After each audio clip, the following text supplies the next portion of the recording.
We're with Fronz from ATTILA. Just got done with San Francisco and LA, about to rock Ventura. Hell yeah. Got the beach right there. Day off tomorrow, it's a beautiful thing. Third Warped Tour in a row, but this time you're stepping up to the main stage. How's that feel?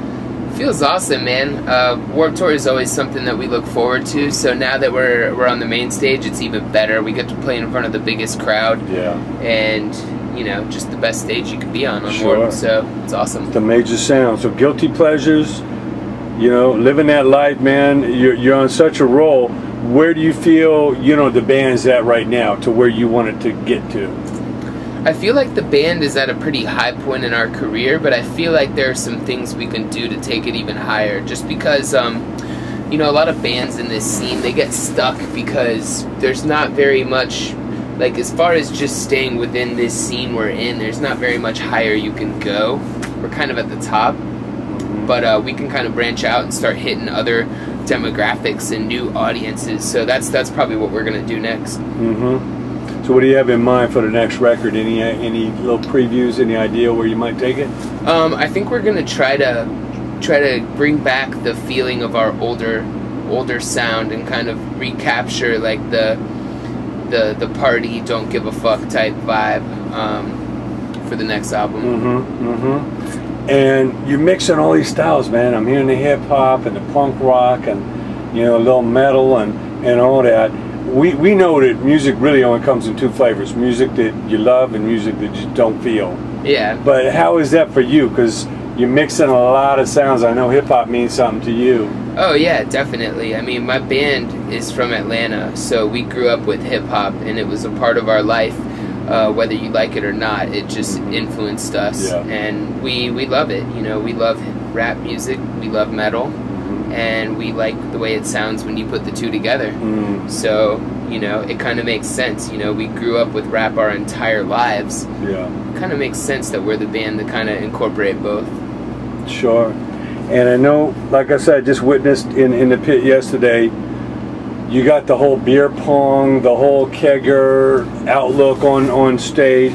Tell us about that, setting the party vibe. Yeah, we've got like the beer pong red cup type vibe, and you know, that's just the vibe of ATTILA. You know, have a good time. We're not here to preach any bullshit to anyone. We're just here to have some fun and bring the party. You know, no one else really brings the party, but we do. And so we set up some giant, huge red cups on stage, and we throw out balls to the crowd to get some human life-size beer pong going on.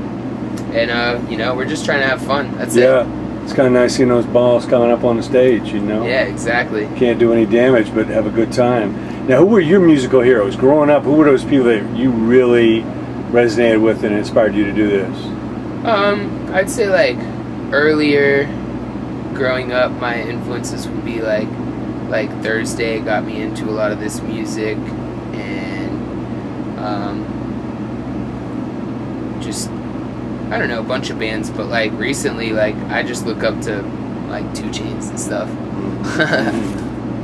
It's my jam. Yeah, well, Atlanta's definitely one of the, you know, capitals of hip hop, but classic rock too. You go all the way back to all the southern rock that came out of Georgia and Allman Brothers and all that great stuff. Pantera was a big influence on us as well. We, the band basically, like, when we first started off, we were pretty much trying to be like the new age Pantera for the first, like, few years of ATTILA's life. And I think we started incorporating rap a little bit later on, but originally we were just trying to be the next Pantera. We were just trying to be a southern rock band. Dimebag and Phil. Yeah, great stuff. Now, obviously the business is constantly changing, you know, but you guys are fiercely independent. You know, you work with Razor and Tie and all that, but you guys are pretty much doing your own thing. What advice do you give to the young bands, the young creative people coming up that, you know, want to get involved in entertainment, but they might think you still need, you know, this record company or you need this or that? What do you tell them?